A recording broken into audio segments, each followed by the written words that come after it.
Te convido a abrir a Bíblia, ainda na carta de Paulo aos Colossenses. Ô irmão, que carta que está falando comigo demais, Senhor da glória. E eu espero que ela esteja falando ao seu coração. Capítulo 2, nós vamos ler aí do verso 16 do capítulo 2, até o verso 4 do capítulo 3. Carta de Paulo aos Colossenses, capítulo 2, do verso 16 ao verso 4 do capítulo 3. Amém? Os irmãos acharam? Leiamos a palavra do Senhor que diz: Ninguém, pois, vos julgue por causa de comida e bebida, ou dia de festa, ou lua nova, ou sábado, porque tudo isso tem sido sombra das coisas que haviam de vir. Porém, o corpo é de Cristo. Ninguém se faça árbitro contra vós outros, pretextando humildade e o culto dos anjos, baseando-se em visões, enfatuado, sem motivo algum, na sua mente carnal, e não retendo a cabeça, da qual todo o corpo, suprido e bem vinculado por suas juntas e ligamentos, cresce o crescimento que procede de Deus. Se morrestes com Cristo, para os rudimentos do mundo, porque, como se vivesses no mundo, vos sujeitais a ordenanças, não manuseie isso, não proves aquilo, não toques naquilo outro, segundo os preceitos e doutrinas dos homens. Pois que todas essas coisas com uso se destroem.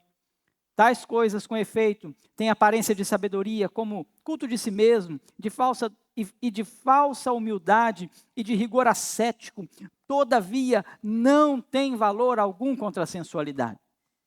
Vamos ler todos juntos, capítulo 3, do verso 1 ao verso 4, você pode ler comigo? Portanto, se fostes ressuscitados juntamente com Cristo, buscai as coisas lá do alto, onde Cristo vive, assentado à direita de Deus. Pensai nas coisas lá do alto, não nas que são aqui da terra, porque morrestes e a vossa vida está oculta juntamente com Cristo em Deus.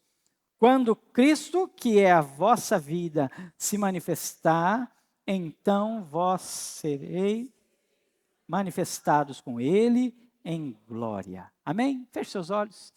Fale com o Senhor mais uma vez. Peça a Ele que fale ao seu coração.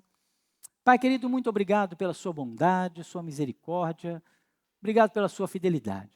Que a minha boca se cale, o teu Santo Espírito possa, Deus, falar profundamente ao coração da sua igreja nessa noite. Em nome de Jesus. Amém e amém. Glória a Deus. Irmãos, fizeram uma pesquisa em 2005 e descobriram que há por volta de 50 mil religiões no mundo. Isso em 2005. Houve uma estatística aí, uma pesquisa, e tem aí essa variação aí, entre 40 e 60, eles disseram, olha, vamos ficar no meio termo aí, entre 50 mil religiões no mundo. Entre elas, você vê o continente africano, o continente asiático, que são os que mais possuem religiões diferentes. Você tem religiões africanas, religiões lá dos japoneses, né? aquela cultura hindu, uma coisa meio mística naquela região.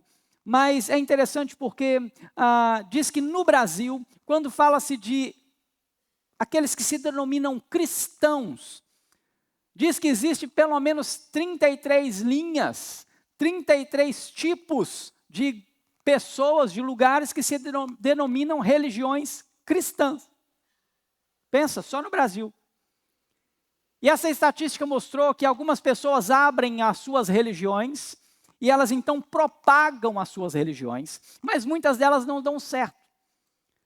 Há um cálculo que abre pelo menos 10 mil religiões no Brasil por ano. Mas com a mesma força que elas entram, elas acabam. Elas se vão. Então, existem 22 religiões que são as religiões mais conhecidas, as maiores religiões do mundo.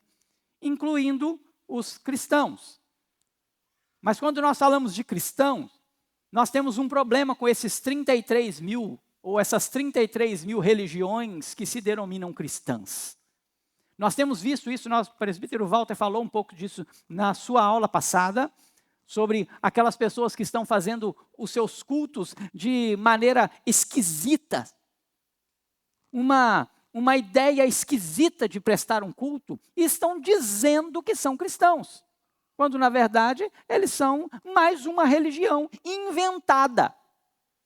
As pessoas estão inventando religiões e algumas delas estão sendo ditas serem religiões cristãs. Mas por que eu quis trazer essa estatística para que vocês compreendam o que acontece no mundo, o que está acontecendo à nossa volta? Porque quando nós olhamos para esta carta, quando nós olhamos aqui para o que Paulo está escrevendo, nós vamos ver que Paulo está defendendo uma religião. A religião não é uma coisa ruim. Quando nós pensamos assim, mas esse tanto de religião, a religião isso, religião aquilo, é o islamismo, é o budismo, é o catolicismo, é o cristianismo, e aquelas várias religiões, pode parecer que religião é uma coisa ruim. Quando na verdade religião é o religar. É a proposta de religar o homem a Deus. Porque quando o homem caiu, ele foi desligado de Deus. Quando o pecado entrou no mundo, o homem foi separado de Deus e ele agora precisa religar. Qual que é o problema? O problema não é que a religião é ruim. O problema é que só existe uma religião verdadeira. Nosso grande problema está aí. Em definir, em construir uma teologia que aponta uma única e verdadeira religião. E é interessante porque, às vezes, nós, principalmente como presbiterianos, somos julgados como prepotentes. Vocês já ouviram isso? Alguém já passou por isso aí? Vocês são muito prepotentes, vocês acham que vocês são predestinados, vocês acham que vocês conhecem mais, vocês ficam corrigindo a gente é tratado como pessoas prepotentes. Quando, na verdade, se nós compreendermos que a religião que nós servimos é a única, exclusiva e verdadeira religião, nós precisamos defendê-la. Se nós abrirmos brecha e nós pensarmos, não, peraí, não é bem assim, nós estamos dizendo que a nossa religião não é a verdadeira. Mas nós precisamos crer que nós somos o povo da verdadeira e única religião. Amém, irmão? Você crê nisso, meu irmão? De verdade mesmo? Preciso que você creia nisso. Você não pode sair daqui pensando assim, mas será? Mas e os outros? Será que não tem uma outra? Será que não tem uma paralela aí que vai mais ou menos igual? Não tem e não pode ter. Porque só há um Deus, só há um Senhor. E quando nós olhamos para essa carta, Paulo já nos deu várias instruções aqui, e eu convido você que não assistiu às mensagens anteriores, você pode entrar lá no YouTube da Igreja Presbiteriana Jequitibá, e você tem as mensagens anteriores aqui do capítulo 1 de Colossenses, do capítulo 2 de Colossenses, para que você não perca e compreenda tudo isso. Mas eu não quero deixar você perdido. E o que Paulo já fez? Paulo ele iniciou essa carta mostrando a supremacia de Jesus Cristo. Eu preciso definir e defender uma única religião e uma religião verdadeira, porque ela está fundamentada naquilo que significa ser esta religião verdadeira, que é a supremacia de Cristo, o senhorio de Cristo. E por que o Senhor é o único? Por que Jesus é o único? Porque Ele é o Deus único, o Evangelho é o Evangelho de Jesus Cristo.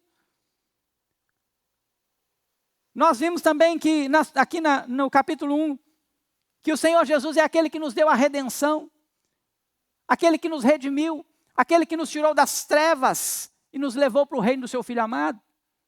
Nós vimos que toda a criação, ela é exclusiva porque a criação, ela vem de Jesus Cristo. Ele é o Criador de todas as coisas, Ele criou todas as coisas, principados e potestades, toda a criação, no céu, na terra, debaixo da terra, tudo foi criado por meio de Jesus Cristo. O Evangelho é de Jesus, a redenção é de Jesus, a criação é de Jesus, a igreja de quem, irmãos? É de Jesus. Ele é o cabeça da igreja, não existe igreja sem Jesus. Ele é o único e dono e aquele que governa a sua igreja. Nós vimos que ele também é aquele que nos dá a missão de proclamação. O que o Evangelho faz, o que nós levamos, também é de Jesus e vem para que nós possamos transmitir isso a outras pessoas. Então, Paulo ele já definiu aqui o que é essa verdadeira religião. Que essa verdadeira religião, ela não pode estar atrelada a nada que não seja Jesus Cristo. Porque Ele é o autor de todas as coisas. Foi Ele quem criou todas as coisas. Tudo vem dEle, tudo é para Ele. E nós devolvemos para Ele tudo. Paulo então começa o seu capítulo 2, preocupado com a igreja. E ele vai dizer que ele tem uma grande preocupação. Ele vai dizer que ele mantém uma luta intensa pela igreja de Laodiceia, pela igreja de Colossos. E ele vai dizer aqui a respeito dessas duas igrejas, e ele vai dizer que ele quer, e ele no verso 5 do capítulo 1, ele vai dizer assim, olha, que ele está verificando a boa ordem dessa igreja. Paulo tem uma preocupação em verificar se essa igreja está indo bem. Se essa igreja, ela está centrada em Jesus Cristo. Irmãos, Paulo não estava preocupado se a igreja tinha um lugar bonito para reunir. Paulo não estava preocupado se esta igreja tinha bons instrumentos ou se ela tinha uma boa liturgia. Paulo não estava preocupado com coisas que nós nos preocupamos hoje no século 21. E que tem tomado muito tempo da igreja. Paulo estava preocupado exclusivamente se esta igreja estava centrada em Jesus Cristo. Paulo estava preocupado se a teologia dessa igreja era uma teologia verdadeira. Se essa igreja reconhecia o evangelho de Jesus Cristo. Se essa igreja realmente foi uma igreja redimida por Cristo. Se ela reconhecia que era criada por Cristo. Se essa igreja reconhecia que Jesus Cristo era o cabeça dela. E que a missão era dele, para ele e por ele.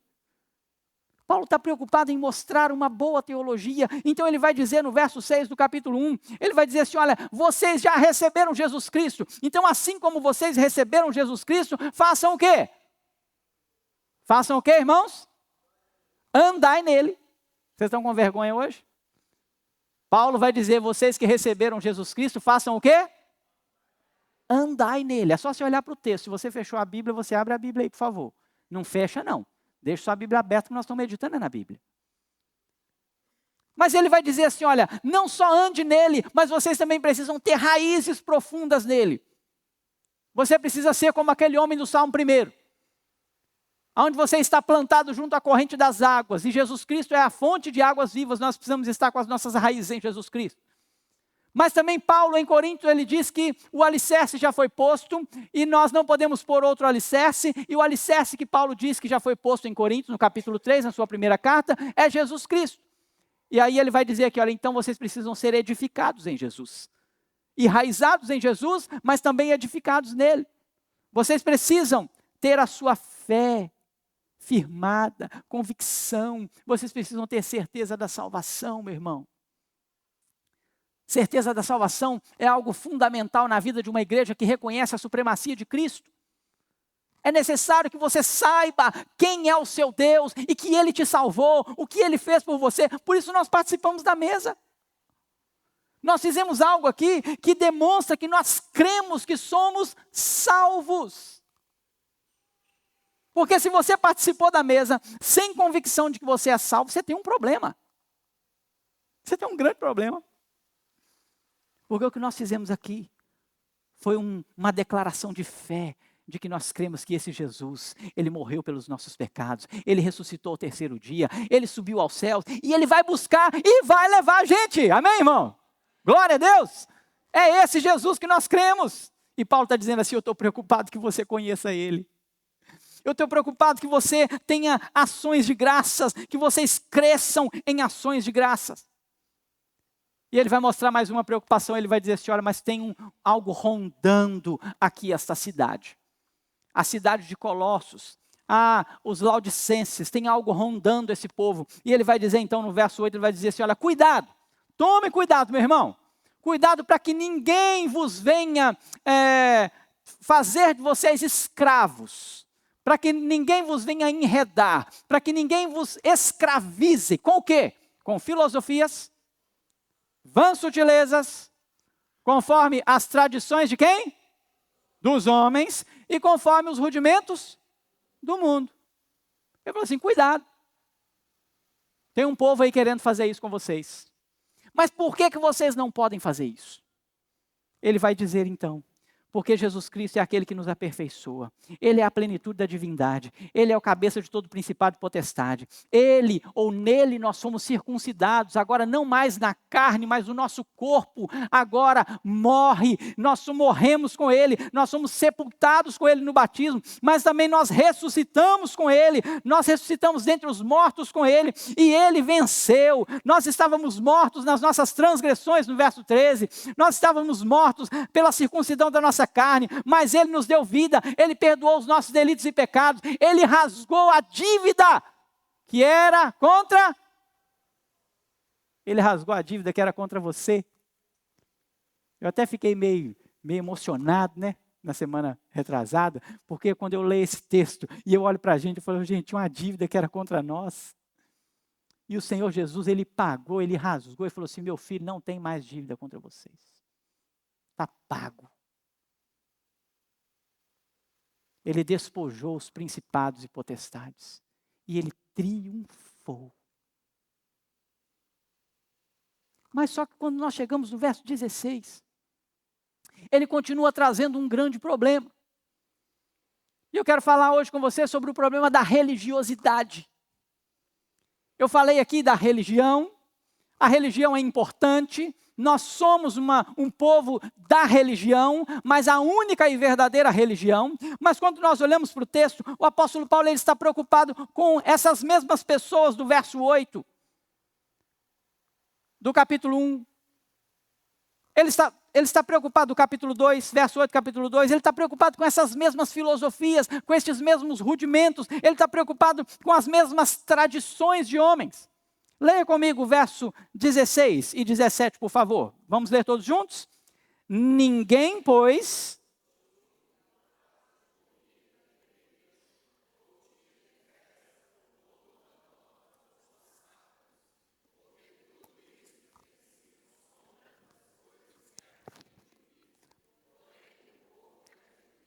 Bom, o apóstolo Paulo agora está preocupado com um povo que estava olhando para trás.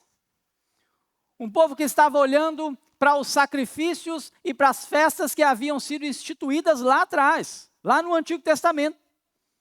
Irmãos, isso é tão interessante, porque quando nós olhamos para a trajetória do povo de Israel, eu não sei se você consegue compreender isso, porque nós estamos falando de um povo diferente de nós, que a gente não conhece, é a Bíblia que nos mostra. Eu não sei se todo mundo aqui já tem essa capacidade de saber o que acontecia com aquele povo lá atrás. Mas era um povo muito diferente. E Deus estabeleceu alguns rituais para que eles pudessem fazer aqueles rituais. Mas aqueles rituais, eles tinham um propósito. Sabe qual era o propósito daqueles rituais do Antigo Testamento? Quando você lê o Antigo Testamento, aqueles rituais, eles tinham um objetivo de apontar para Jesus. Eles mostravam o que Jesus haveria de fazer por nós.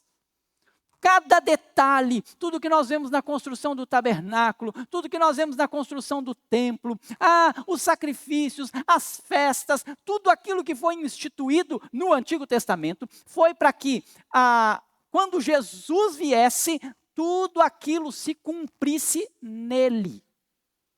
Nós temos um grande problema quando nós ouvimos falar de Jesus cumprir a lei, porque algumas pessoas acham que Jesus cumprir a lei é Jesus fazer todas as coisas que a lei mandava fazer. No sentido de fazer os rituais. Mas não é isso que a gente precisa entender quando nós falamos que Jesus cumpriu a lei. A lei, ela se cumpriu em Jesus. Vocês estão com medo do bichinho aí, gente? Ô, gente, quem mora na roça não tem medo disso não, tá? Então vocês... Aí, surpresa, e beleza, pronto, resolveu o nosso problema. Isso, pronto, aleluia. Ritual, tá vendo? Ritual no culto, ó. Sacrificou o animal. Pensa. Mas pense bem comigo, volte comigo aqui o seu raciocínio, não perca não. Jesus Cristo foi aquele que a lei se cumpriu nele. Ou seja, todos os rituais do passado foram feitos em Jesus. Ele é o Cordeiro que tira o pecado do mundo. Ele é aquele que foi entregue, o Cordeiro sem defeito, sem mácula. Ele foi entregue no período da Páscoa. Ele foi entregue para mostrar aquela libertação que houve lá no Egito, aonde o Senhor manda, olha, passe o sangue nos umbrais das portas, porque onde tiver sangue, o anjo da morte não vai passar. Jesus foi aquele que derramou o sangue sobre nós, para que nós pudéssemos ter o sangue dele como marca nas nossas vidas, amém, irmão? Mas tem um povo dizendo aqui, olha, que era necessário cumprir essas festas. Aqui nesta cidade, eles estavam enfrentando aqui um grande desafio com os judaizantes, com os gnosticistas, ou o gnosticismo, e a religião de mistério. Eu aprendi isso com meu querido pastor, Nixon. A gente bate uns papos aqui durante a semana, e de vez em quando eu pego umas aulinhas com ele aqui. Aquele povo estava vivendo no meio destes grupos. O que eram estes grupos? Grupos esotéricos, grupos que queriam levar as pessoas tanto ao judaísmo, mas tinha um outro grupo, tinha outras pessoas aqui fazendo outras coisas. Leia comigo, por exemplo, o verso 18 e o verso 19. Vamos ler todos juntos? A palavra do Senhor diz: ninguém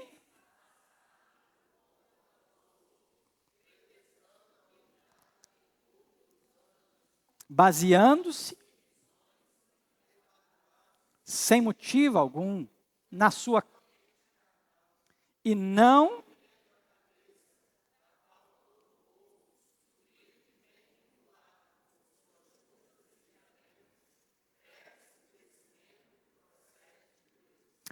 perceba, Paulo chama atenção para dois movimentos aqui.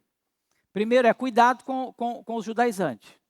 Cuidado com aqueles que estão chamando vocês aqui para os rituais do judaísmo. Mas tem um outro povo aqui que é bonitinho demais. Esse povo aqui é legal. Esse povo aqui, eles têm umas visões. Esse povo aqui, eles estão cultuando anjos. Eles estão tendo uns negócios mais esotéricos aqui. O negócio aqui é mais pedreira. É mais do pentecostal. O negócio aqui é mais reteté. Tem um povo aqui querendo cultuar um negócio meio diferente aqui. Tem um trem estranho aqui. Não que os nossos irmãos pentecostais sejam estranhos, viu, irmãos? Eles são uma benção. Mas tem um negócio estranho aqui. Nós temos um povo, e Paulo está dizendo assim, olha, que ninguém vos julgue, porque vocês não praticam mais as coisas do judaísmo.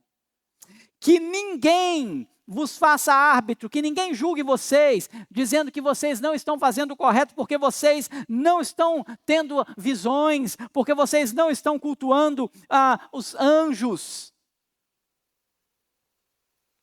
O apóstolo Paulo está dizendo assim, olha, tem um povo aí querendo tirar vocês do foco. Tem um povo aí querendo tirar vocês daquilo que eu já disse no capítulo 1. Tem um povo aí querendo tirar vocês da supremacia de Jesus Cristo.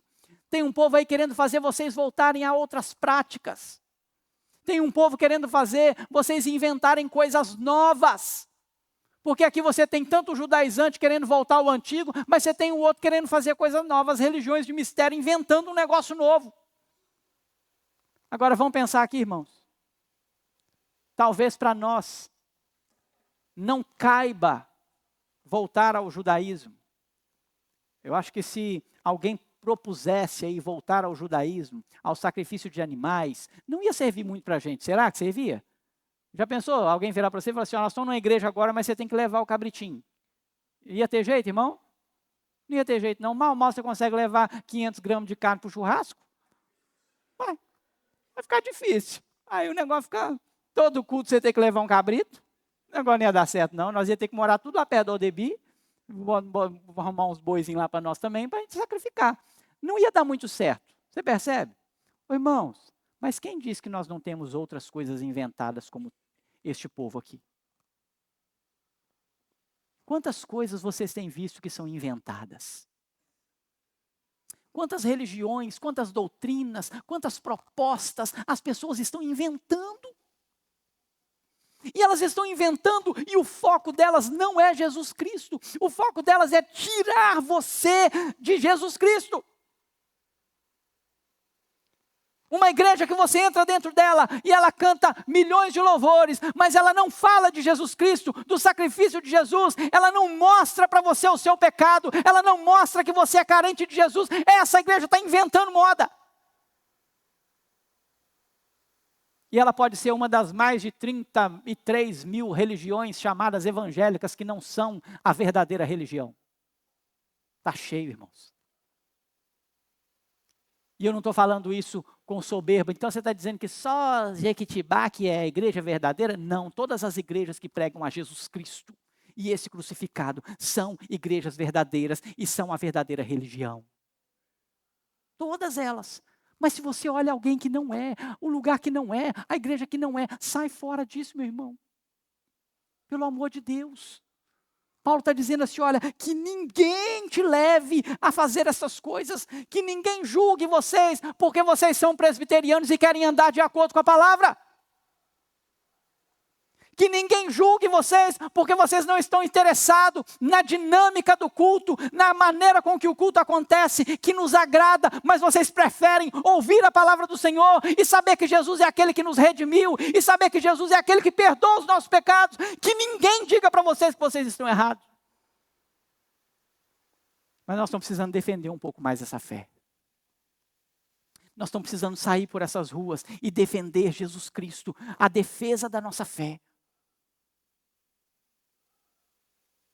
Eu quero desafiar você, meu irmão, a ter esse coração, a ouvir as orientações de Paulo. Elas não são minhas, é o apóstolo Paulo, e a palavra de Paulo é a palavra de Deus. É o próprio Deus falando na boca de Paulo, nas mãos de Paulo, na escrita de Paulo.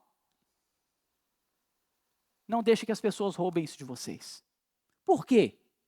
Por que vocês não podem se deixar levar por essas filosofias novas, por essas maneiras novas de culto, por até mesmo o judaísmo que vai tentar levar você àquilo que é do passado e dizer, não, se você não guardar o sábado, você tem um problema. Aí nós estamos com um grande problema, porque o sábado era do passado. O sábado era da antiga aliança. Nós agora vivemos na nova aliança. Então pode parecer que nós não enfrentamos nada ainda do judaísmo, mas nós enfrentamos sim. Porque algumas pessoas vão dizer para vocês que vocês precisam guardar o sábado. E eu não posso. Paulo diz assim, não deixa não. Não deixa ninguém fazer isso com vocês não. Porque Jesus, ele é suficiente. Sabe por que vocês não podem fazer isso? Leia comigo o verso 20 até o 22. Tem uma pergunta aqui para nós. Olha o que Paulo pergunta para a gente aqui. Leia comigo. Todos juntos, o texto diz, se morrestes com Cristo para os rudimentos do mundo,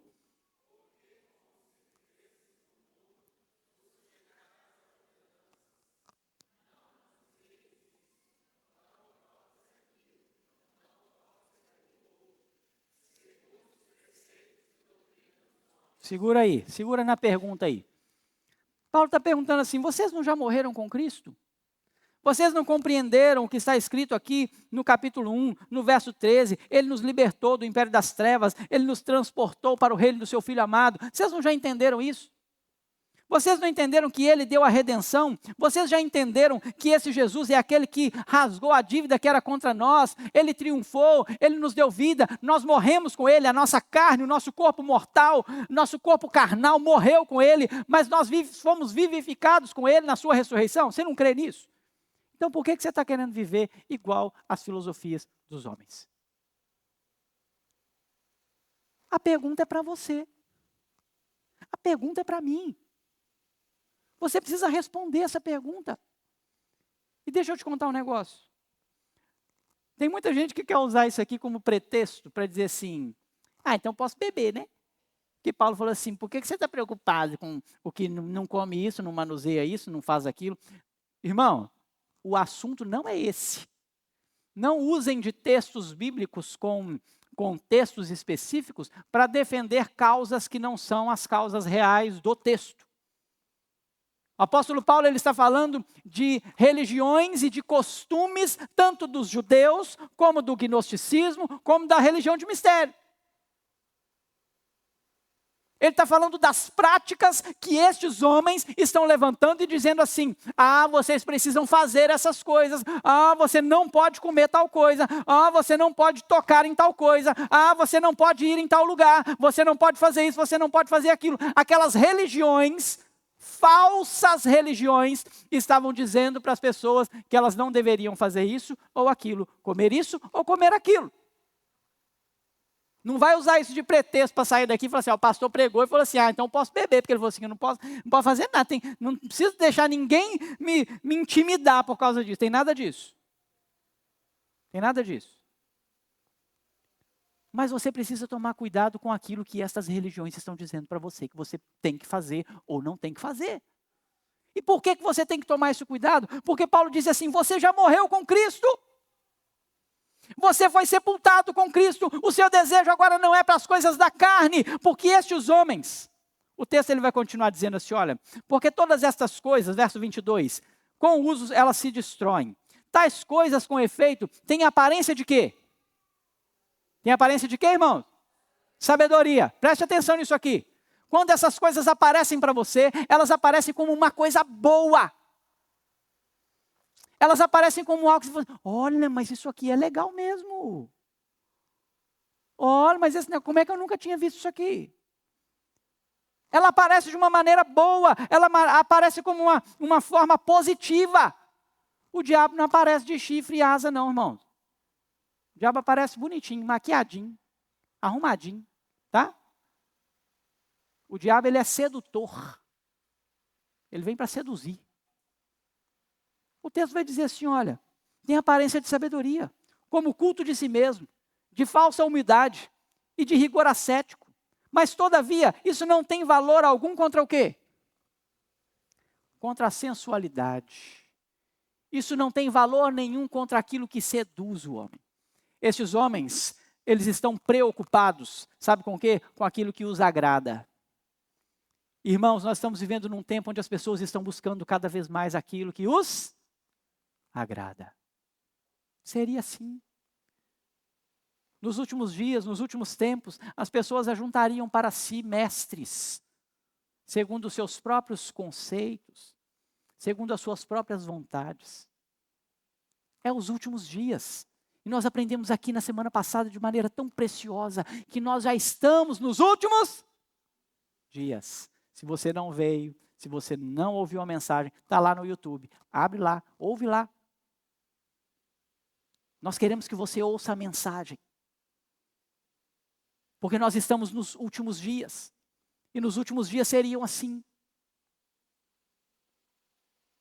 E o apóstolo Paulo está dizendo assim: mas você já morreu com Cristo. Não deixe que aquelas coisas que aparecem para você, como coisas que parecem boas, elas são apenas culto de si mesmo, para si mesmo. É uma religião que adora a si mesmo. Paulo está dizendo: não se venda a isso, não se entregue a isso. Não se deixe levar, porque nós já temos um Jesus que já morreu por nós. Nós temos um que é dono nosso. Nós temos aquele que governa todas as coisas. E é a Ele que nós servimos. Por isso o apóstolo Paulo ele vai chegar no capítulo 3 agora. E ele vai dizer o seguinte: então, olha, cuidado. Não deixe que as pessoas digam para você o que vocês devem fazer quanto às coisas do passado, quanto às invenções. Essas invenções são coisas carnais. Essas invenções, elas são coisas que elas parecem bonitinhas, elas parecem coisas boas, mas elas não têm poder contra aquilo que seduz você. Então, quando a sedução vier, quando o pecado vier, essas religiões não vão te livrar delas. Não vão. Você vai pecar. Você vai continuar pecando, você vai continuar sendo seduzido, porque elas não têm poder contra a sensualidade, contra a sedução. Mas você já morreu. Você já morreu. Você morreu com Cristo. Você foi crucificado com Cristo. Agora já não é mais você quem vive. Quem é que vive? Cristo vive em mim. Por quê? Capítulo 3, ele vai dizer então, vamos ler comigo até o verso 4, o texto diz: portanto, buscai,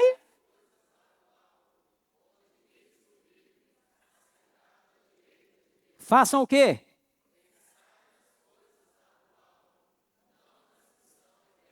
Por quê?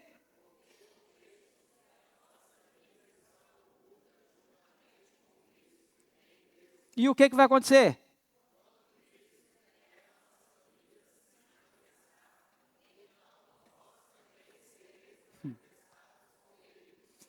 Ô, irmão, não tem um texto tão autoexplicativo como esse, não. Se você pega Colossenses, você lê Colossenses, você lê Colossenses, você lê Colossenses, você tem um evangelho tão puro e tão simples e tão, tão natural. Se você já morreu com Cristo, você também foi ressuscitado com Cristo. Se você participou da ceia, é porque você entendeu que quando Jesus ressuscitou, Ele te tirou da morte eterna. Ele pagou a dívida, o seu pecado foi pago. Então o que você faz agora? O apóstolo Paulo está dizendo, irmão, parece que é chover no molhado, porque ele está dizendo assim, olha, cuidado com esses homens que estão inventando coisas para vocês. Vocês já morreram com Cristo, mas vocês foram vivificados com Cristo. Então se vocês foram vivificados com Cristo, o que é que vocês fazem? Pensem nas coisas do alto. Façam as coisas que o Senhor Jesus quer que vocês façam. Pensem nas coisas que vão te levar a uma proximidade maior com o Senhor. Eu falei aqui na última vez e eu torno a repetir. Se você tivesse um aplicativo que medisse aí lá o seu tempo de uso da sua vida, o tempo de uso do seu dia, e no final da semana você pudesse pegar esse aplicativo e baixar e ele dizer para você assim, olha, o seu tempo de uso essa semana foi assim, tantos por cento disso, tantos por cento daquilo, tantos por cento daquilo outro, tantos por cento daquilo outro. Você não precisa me responder, é claro, eu não quero te constranger agora. Mas quantos por cento estaria pensando nas coisas do alto? Paulo está dizendo assim, para de pensar nas coisas dessa terra. Irmão, vocês creem que o fim chegou mesmo? Vocês já creem nisso, irmão? Vocês creem? Então para de pensar nesse negócio aqui. E eu não estou convidando você a ser negligente. Eu estou convidando você a, em tudo que você fizer, em todas as coisas propostas para o seu dia, faça pensando nas coisas do alto. Trabalhe para o Senhor. Estude para o Senhor. Tenha uma família criada para o Senhor, para a glória do Senhor. Pense no Senhor em todas as coisas que você fizer. Até no seu lazer. Nós estamos com um grande problema, porque nós estamos com uma ideia de lazer que parece que Deus não está nela. É como se a gente tivesse assim uma separação. Ô, irmãos, nós tivemos um dia de lazer ontem, que dia gostoso. E nós estávamos como igreja. Mas para muitas pessoas aquilo era um ritual da igreja. E por isso não foram. Talvez não seja o seu caso. Mas eu posso garantir para você que para alguns, é o negócio da igreja, não vou não. Estou cansado. Parece que há uma distinção entre o lazer e o Senhor. Irmãos, nós precisamos descansar no Senhor, meu irmão. Nós precisamos descansar no Senhor. O nosso lazer precisa ter o Senhor. Deixa eu te falar um negócio. Se você vai ter um dia de lazer e o Senhor não está com você, o seu lazer é um desastre. Você volta mais cansado do que tudo. E talvez você não está reparando isso. Talvez você não está pensando nisso. Nós estamos precisando começar a pensar nas coisas de onde? Do alto. E não das que são aqui da terra. Porque você já morreu para essas coisas. A minha pergunta para você é, você já morreu para essas coisas? Você já conseguiu mortificar a sua carne? Você tem conseguido mortificar o seu eu?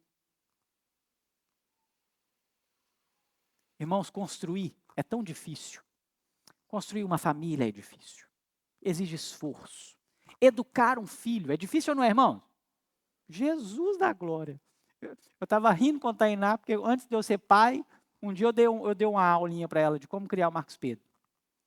Aí, Depois, esses dias a gente estava rindo. Ela falou, pastor, você lembra aquele dia que você me ensinou como é que fazia assim, assim, assim com o Marcos? Eu falei, eu lembro. Ô desastre. Eu não fazia a mínima ideia do que era criar uma criança. Criar uma criança é difícil demais, não é, irmãos? Exige esforço. Exige esforço. Você construir uma vida profissional é difícil, não é? Exige esforço. Exige muito esforço. Você construir um casamento sólido exige muito esforço. Agora, irmãos, precisa de quanto tempo para destruir seus filhos? Quanto tempo precisa, irmão, para destruir seus filhos? Quanto tempo precisa para destruir seu casamento? Quanto tempo precisa? Eu estou falando de tempo, não é de possibilidade não, porque o Senhor está conosco, Ele não deixa a gente ser destruído não. Mas se Ele estiver conosco, é um piscar de olhos. Aquilo que você gastou 10 anos, 20 anos, 30 anos, 50 anos para construir, vai abaixo num minuto. Eu queria que você pensasse o seguinte: você tem vivido, e as coisas que você tem vivido, aquilo que você tem construído, tem sido pensando nas coisas do alto? A sua família está sendo construída pensando nas coisas do alto? O seu trabalho está sendo construído pensando nas coisas do alto? Você não pode sair daqui hoje sem fazer essa reflexão. O que você quer? O que você está buscando? Tem muitas vozes, tem muitas religiões, e muitas delas dizendo ser cristãs, e que estão tentando confundir você. E Paulo está dizendo assim: cuidado para você não ser confundido, cuidado. Não volte às práticas das vãs sutilezas. Não se deixe vencer pelas filosofias. Filosofias são pensamentos, irmãos. E está cheio de filosofia. Cuidado com a tradição do homem. Eu falo que um dos maiores problemas que nós pastores enfrentamos é a gente mesmo que cria. Agora observa você. Pode não ser diferente com você. Os maiores problemas que você enfrenta é você mesmo que cria. Você mesmo causou. Você mesmo foi atrás. Porque nós deixamos de pensar um pouco nas coisas do alto. E quando você deixa de pensar um pouco nas coisas do alto, um pouquinho sequer, seus pés começam a afundar. Sabe de quem que eu me lembro aqui? De Pedro.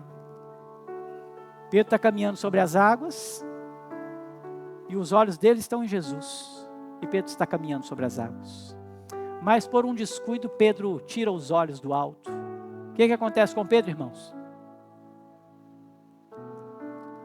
Não tem nada na Bíblia que não seja didático. Não tem uma história, não tem um acontecimento que não sirva para nos mostrar uma lição.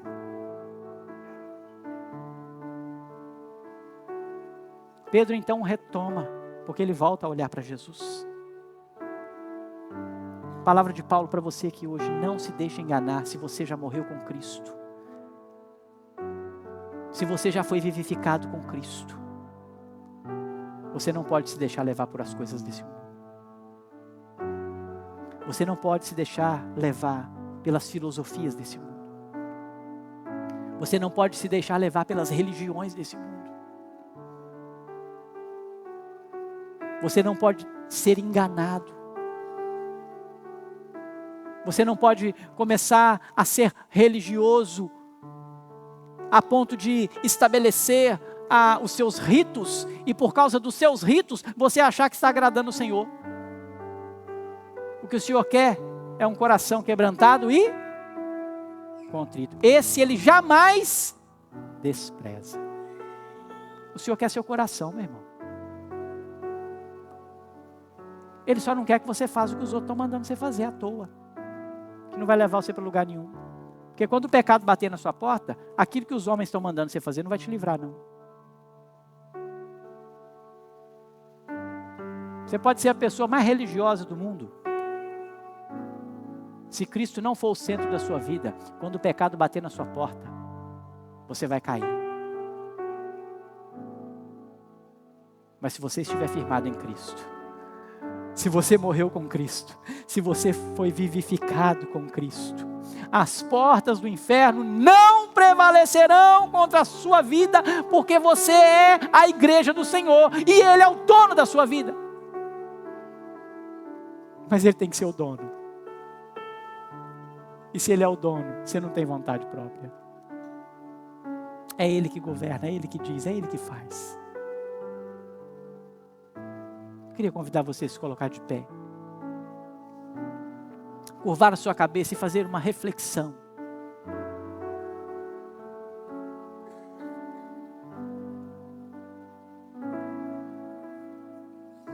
Você já morreu com Cristo?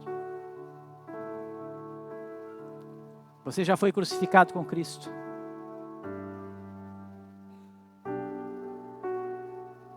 Você já ressurgiu com Cristo? O nosso já e ainda não. Você crê na esperança da vida eterna, da glória eterna? Então responda se você tem pensado nas coisas do alto. Responda se você tem olhado para as coisas do alto. Conversa com você aí mesmo, conversa com o seu coração.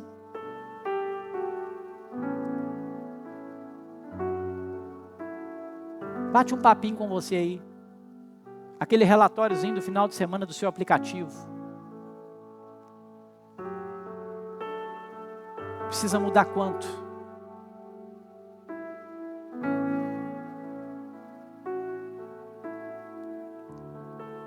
Nós precisamos estar firmados no Senhor.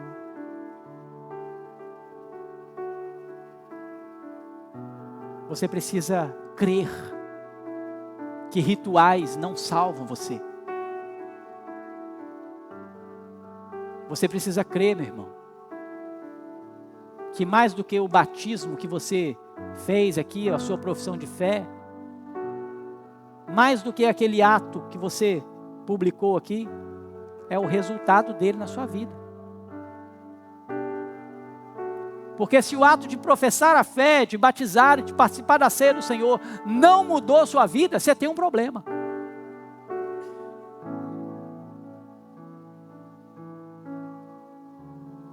Você ainda está como os religiosos.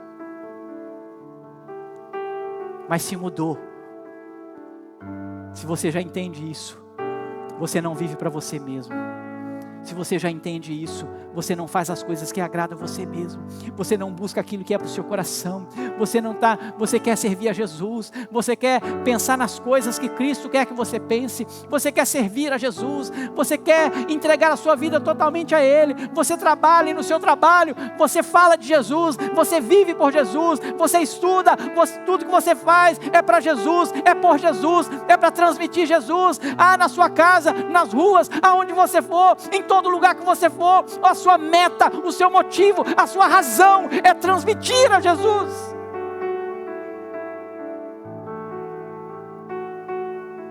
Esqueça as coisas desse mundo. Elas acabam.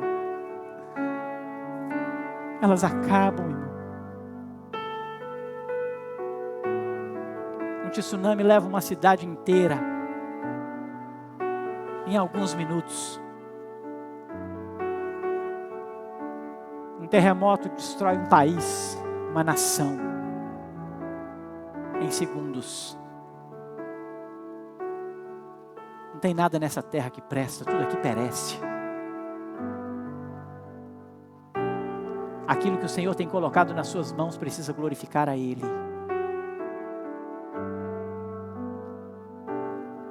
Talvez você seja uma pessoa de muito conhecimento. Talvez você seja uma pessoa bem estudada. E você pode pensar que isso é um grande valor para a sua vida. O apóstolo Paulo ele fala assim: olha, eu fui instruído aos pés de Gamaliel. Olha, eu sou judeu, hebreu, da tribo de Benjamim. Quando ele vai escrever aos Filipenses, ele fala assim: se fosse para se gloriar naquilo que eu sei, se Deus quisesse que eu me vangloriasse naquilo que eu sou capaz, eu seria o primeiro, porque eu sou o maior aqui talvez. Paulo disse assim: eu sou o cara. Mas ele diz assim: olha, eu me desfiz de tudo isso. Isso tudo se tornou esterco, refúgio. Eu troquei tudo isso. Eu troquei todo esse conhecimento. Eu troquei toda essa linhagem que eu possuo. Eu troquei todo esse status que eu tenho por amor a Cristo. Porque sem Jesus você não pode nada. Sem Jesus você não vai a lugar nenhum. Sem Jesus, o máximo que você vai ter é as suas conquistas terrenas. E o dia que você morrer é morte eterna. E aquilo que você construiu com as suas mãos, a traça vai comer. O ladrão escava e rouba. Por isso eu quero desafiar você a pensar no céu. Este céu que só Jesus pode te dar. Se você está aqui hoje, você não entregou sua vida para Jesus. Você pode fazer isso hoje. E o Senhor, Ele pode, se Ele quiser. Ele pode mudar a sua história.